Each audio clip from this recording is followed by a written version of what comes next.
In perhaps his last public speech before riding off into the sunset and turning in his title of Attorney General of the Turks and Caicos Islands, Kirk Dufreitas gave the media a tongue-lashing of sorts and promised to emancipate himself from allegations made in the recent Foreign Affairs Committee report. Speaking lastly at a press conference hosted by the governor and his advisory council members, Dufreitas, for the first time in recent memories, addressed allegations that he was inept as the AG of the TCI during the days of the Misigron administration. Well, I think that that's a sort of mischaracterization. And I think, unfortunately, over the course of the 2 years that last 2 years, I've been subjected to quite a lot of unfair criticism in the press. Again, I think the FAC was deluged with these criticisms. I was never given an opportunity to actually respond to any of those criticisms. And quite frankly, if I had had the opportunity to respond to those criticisms, I don't think that they could have made the comments that they have. And it's something which I've indicated. I've indicated to the governor that I intend to write to the FAC and to take up those issues. I think it has been grossly unfair in terms of how I have been treated by the press. I have not responded, and people have said to me, well, why didn't I defend myself?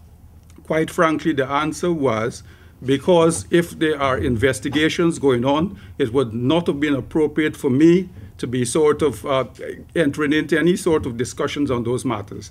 And so I had the interest in terms of the not saying anything or doing anything which would have compromised any sort of future investigations. And that was the simple reason why I have never responded. But I must say, and I must reiterate, that it has been very unfair, those things. And at some point in time, at some stage when I respond to the FAC, I will actually, I think hopefully the public will have a chance to see what my response is, and then you can be the judge as to whether all those things which have been said over the years have been fair.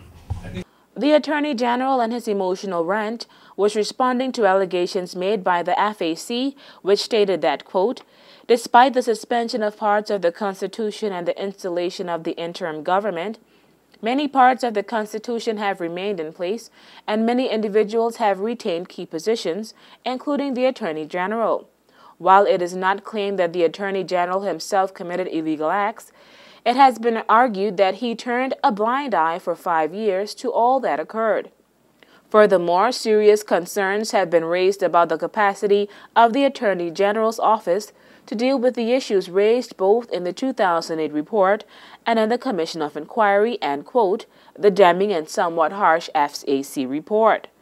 One correspondent stated, quote, the legal system of the government, specifically the inability of the Attorney General's chambers to demonstrate responsible behavior, be it for the legal drafting of proper ordinances or the policing of the legal fraternity, much less the undertaking of prosecutions for white-collar crimes, makes the country appear to be still operating under the same procedures that led to mandating the Commission of Inquiry, end quote.